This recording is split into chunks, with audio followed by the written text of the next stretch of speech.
without the USGA, we would have no basis for equity. We would have no basis for people going out to play. It would be jungle rules in effect, which is the way probably 95% of the average golfers play, because they don't take the time to learn the rules. Now, when are the rules in effect? Whenever you're playing in a tournament and they say USGA rules will govern all play. Now the rules are in effect. When you go to the tee and you're playing with your buddies, we're going to say, well, we're going to play this rule, we're going to play that rule, whatever. Don't ask the professionals to call the USGA or give you a ruling, because you're not playing by the rules. And if you're not playing by the rules, it's very hard for us to make an interpretation for you. Is there anything in particular that you fellows are having trouble with? I know Wendy wants to talk a little bit about her woods. What would you guys like to talk about? Everything. Okay, everything. Now my big problem is I keep hitting it high and off to the right, and I had Ben looked at me very briefly and he said, you're just not releasing your wrist. And I don't know how to release my wrist, if that's the problem. You're not releasing your wrist. Ben seems to think it is. I haven't had a chance to get a lesson with him, but he told me, because we played with the pro, and it was a consistent problem, he said, Bill, I can see what you're doing and you're not releasing your wrist. And I don't know how to consciously release my wrist properly. And that makes sense, because I'm coming down like that and I'm not releasing the wrist. The club head would be a little bit like this. Right. Good point. That's my problem today. Well, it's one of them. True. Now, let's talk about it from that standpoint, because to tell you the truth, whether it's a 1-inch putt or a drive, it's all the same issue. The laws of physics don't change. They're still there.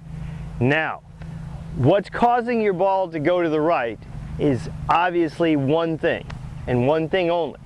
And you're going to have to get out of your own personal issue here and understand objectively what's happening.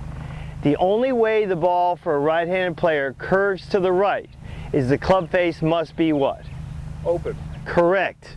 The club face must be open. And the opposite of open would be? Closed. Now, that's all you have to do to solve it, because an open club face imparts what kind of spin on the ball? For a right-handed player, it's called a clockwise spin, Bill. More into the wind, it goes to the right further. Right.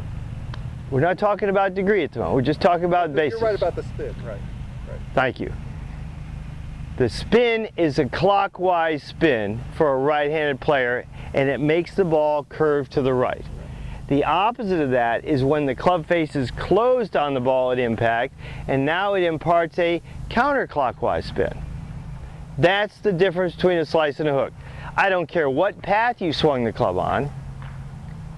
It doesn't really matter. It doesn't matter whether you top the ball, it'll still hook, or it'll still slice, even when it's rolling, because the spin on the ball is either clockwise or counterclockwise. Now, let's take that up. You're holding onto the club with only one thing, your hands. It's the only contact you have with the club. How you grip the club, how much tension you have in your hands, what you do with your hands.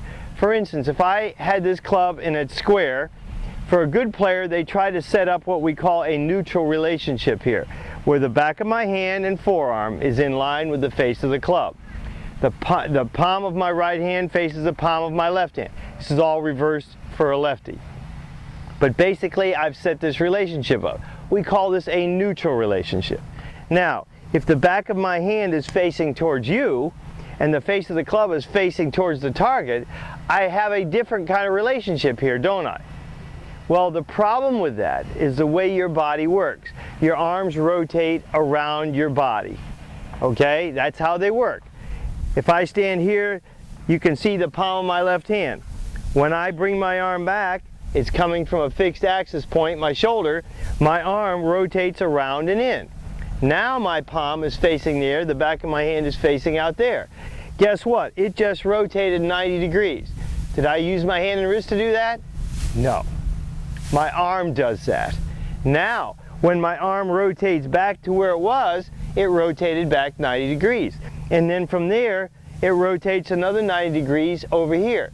So there's 180 degrees rotation from this point to this point, and I did not use my hand and wrist to do that. Now, let's look at the face of this golf club. It's facing to the target in line with the back of my hand and forearm. When my arm comes back, now the club is facing to you. Now when it comes back this way, it rotates back to where it was, square, to the target line. Then it rotates over. Just the same thing my hand and wrist did, because a golf club is merely an extension of your arm. I like to think of it as your left arm, and the face of the golf club is like the back of my left hand, or my lead hand, I should say. So, the rotation of my arm squares this club up. I don't have to flip my hands to do that. My arm does that already. Now, when I swing my arm back, you can see that the face of the club is to you. Then it squares up, and then it goes over. The most basic early shot you can hit, once you get off the putting green, and once we get past the chip shot, is a pitch shot that is this length. The club comes back to here, it comes through to square, and it finishes up here. There it is, parallel to the ground in both spots. My arm swings back to here, it rotates back to here, and it finishes to here. Again, this is just like a pendulum in terms of length, in terms of speed, but the rotation part is what squares the club up. The rotation is in your arm and hand together. Now, why is golf so tricky? It seems pretty simple. One lever. Our hands and wrists are another lever. They are our fastest part of our body, only contact we have with the club, and our weakest link. The trick to golf is making your two levers, your hand and arm, work together. What most people don't do is precisely that. Their arm goes this way, their hands and wrists flip this way, and all of a sudden crazy things happen. Their arm goes this way and their club is out this way because they never let their hand and wrist do anything. So you have two levers opposing their direction. And this is why you get this myriad of golf shots out there that make you look like you're on safari playing a golf course. Because the levers are not working together. Now, when you see a good player hit a golf ball, they make it look so easy. When you see Ernie Els, the Big Easy, hit a golf shot, how could he possibly hit it 340 yards with that swing? It looks like it's butter because it's so smooth. So, the key for you to learn how to play the game well is to learn how to marry your hand and wrist and forearm together so that your levers are doing the same thing, not opposing and flipping all over the place here. Your hand and wrist is like a hinge of a door hinge. If you think about a door hinge, the thumb and first finger of each hand are on the bottom part of that hinge. If I flip it this way, the top part of the hinge flips over. If I flip it this way, the top part of the hinge flips over that way. A hinge has no muscles on it. It follows momentum. Interesting concept here. It follows momentum. Guess what? Your hands and wrists are exactly the same thing.